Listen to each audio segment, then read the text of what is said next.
Human feet may not look reptilian once babies emerge from the womb, but during development, the appendages appear similar to prehistoric fish and reptiles. The finding supports the theory that mammalian feet evolved from ancient mammal-like reptiles that in turn evolved from fish. It also suggests that evolution follows distinct patterns. In this case, the evolution of mammalian feet from fish fins to four-legged reptiles to four-limbed mammals to human feet appears to roughly mirror what happens to a maturing human embryo. In 33-day-old human embryos, scientists observed the outline of a lower extremity in the form of a fin, similar to that seen in osteolithiform fishes.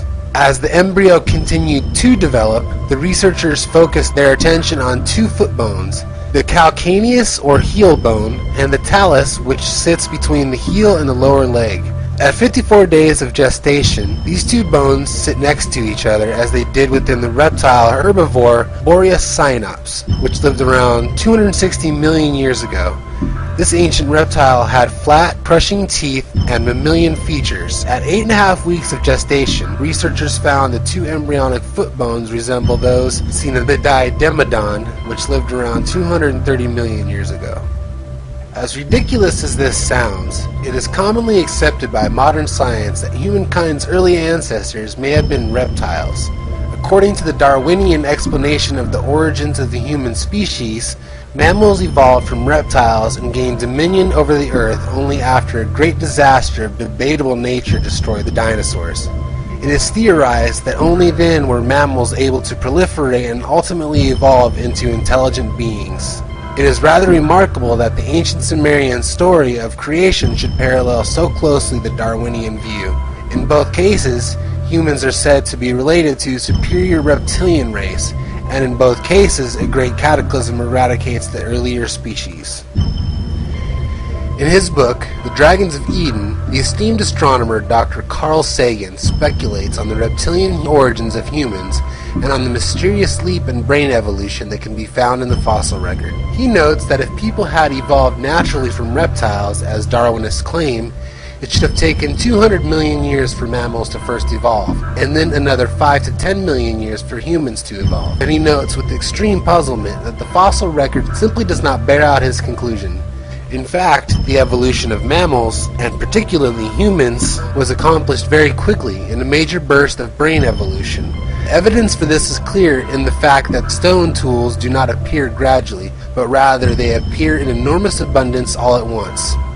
In frustration, Sagan concludes that there is no way to explain this unless Australopithecines had educational institutions to teach toolmaking. Of course, there is another explanation, but not one mainstream scientist would dare consider, and that is to admit that God or godlike beings had a hand in accelerating the evolutionary process. In Mr. Sagan's book, it is emphasized that in our search for evolution of human intelligence, it is extremely important that we do not ignore the most ancient part of the human brain upon which all other segments are but additions.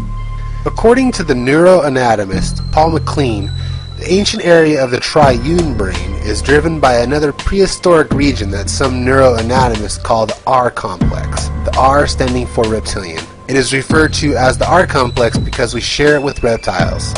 Mr. Sagan carefully points out the fact that the human brain develops from the inside out, an evolutionary sequence. First, the neutral cassis, which regulates the heart, blood, and respiration. Then secondarily, and most importantly, the R-complex, which is the primordial evidence of intelligence. The limpid system is thought to generate love, hate, compassion, and sentimentality, characteristics believed to be strictly mammalian. The largest part of the human brain, the neocortex or outer layer, is believed to be the home of reasoning and deliberation, and the place where we know the difference between good and evil. The limbic system and the neocortex are later additions to the central core. MacLean also states that the R-complex plays an important role in aggressive behavior, territoriality, ritualism, and establishment of social hierarchies. Most of our behavior as human beings is ruled by this archaic region of the brain. As Mr. Sagan himself so eloquently phrases it, it does no good whatsoever to ignore the reptilian component of human nature, particularly our ritualistic and our hierarchical behavior. On the contrary, the model may help us understand what human beings are all about. He mentions how much of our behavior is even expressed in reptilian terms, such as cold-blooded killer, or that shady, deceptive people are referred to as snakes. Also that the common human sounds commanding silence or attracting attention being that of a hissing snake.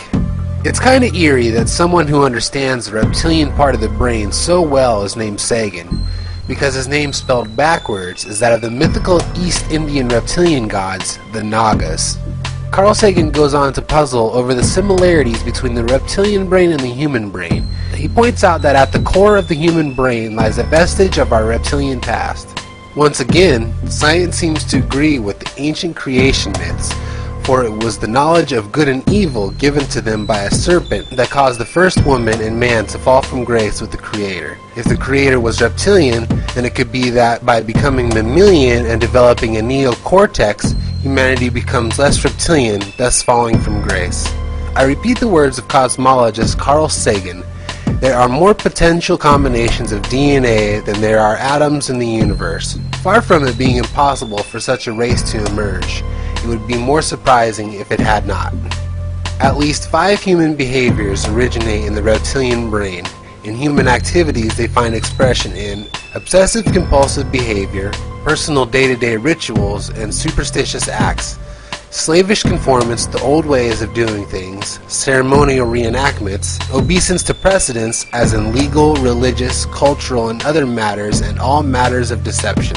Other traits of the rcomplex include arrogance, aggression, and the mindset of might is right and winner takes all. Racism comes from the reptilian brain and also deception, violence, and lustful sexual energy. The human brain is in 2 parts or hemispheres, the right brain and the left brain, connected by a mass of nerve fibers. The left side is rational, logical, and intellectual. It works closely with the physical senses and can be summed up by can I touch it, see it, hear it, smell it, or taste it, so it must exist. It communicates through spoken words and written language. The right brain is where we manifest imagination, intuition, instincts, dream states, and the subconscious. It is the artist, musician, and creative inspiration. It communicates through images and symbols, not words. The right side is also closely related to the rcomplex. All movies, television, and video games are a projection of the reptilian brain. Movies, television, video games, and so on are all undeniably dreamlike, not only in their presentation of symbolic reality, but also in that humans experiencing movies have the same brainwave patterns as when they are dreaming. Dreaming originates in the reptilian brain, although other parts of our brain are involved. The language of the reptilian brain is visual imagery. All communications transferred by reptiles are done so by visual symbolic representations, each having specific meaning.